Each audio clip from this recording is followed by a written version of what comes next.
I've just finished my third year of occupational therapy. I'm really, really excited for my upcoming placements, and I think studying occupational therapy is going to allow me to explore, travel, and really hopefully make a meaningful difference to people's lives once I'm qualified.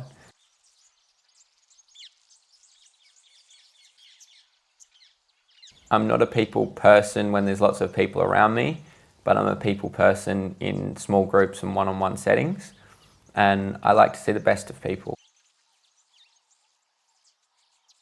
I sustained 3 concussions over a period of 9 months. My first concussion happened playing hockey in Hobart at the Under-18 Championships. Me and a bloke from Queensland were going at a ball, and somehow the side of my head managed to collide with his shoulder.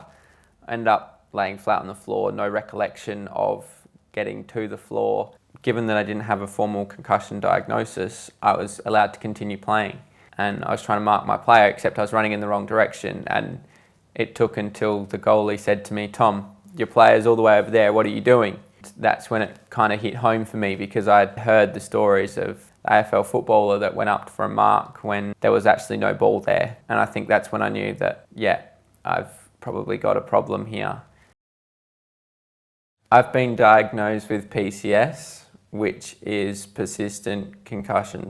I get pounding headaches that go between both eyes and like all the way through to the back of my head. And I really, really struggle to be able to comprehend anything. I get really irritable, short-tempered with people. One of the biggest things for me is I struggle to engage in conversations effectively. I may look like I'm present in having a conversation with you, but the words that you're saying will go straight through me.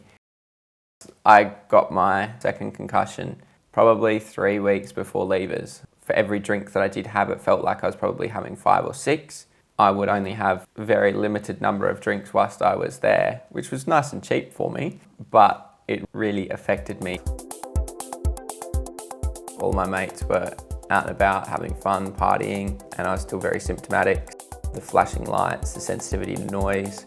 I couldn't be in those settings where there was lots of stimulation. I'll go as far away as possible from the sound and the lights. Going to a nice dark place where there's no sensory input is really, really good for me.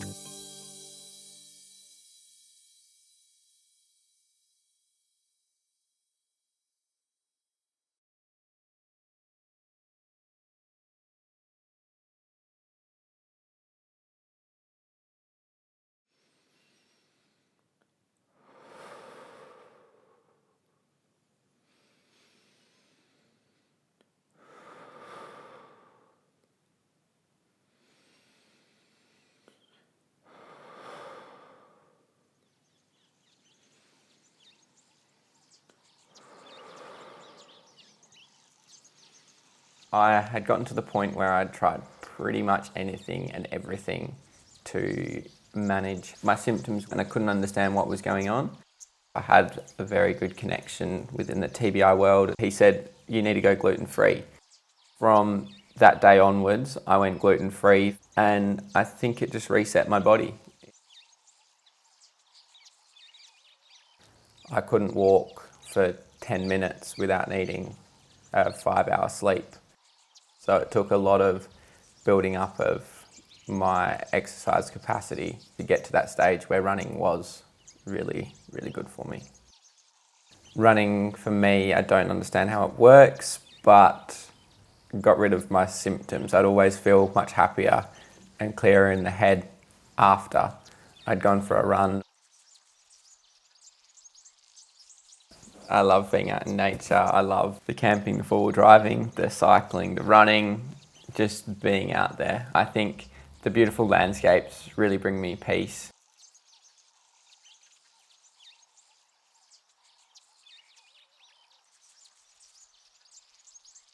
This photo I've currently got set as the background on my computer. I've got that real come on, let's do this sort of motivation in my face. Really, really excited, pumped up. Whenever I'm down, I just look at my desktop background and go, let's lock in, we can get this done. That's the simple message behind that picture. Yeah, you'll be fine, you can do it. And there's always happiness on the other side. I've done some stuff in the past, talking to sports groups and footy groups and all that sort of stuff. The real hit-home message is that you only have one brain. It's not like a hamstring where it's going to get better. You can't just go and replace it. There's a lot of social stigma around being the tough male. You just soldier on. That's a really important message to get through to all young boys and young adolescent men. It doesn't matter how tough you are, you've only got one brain.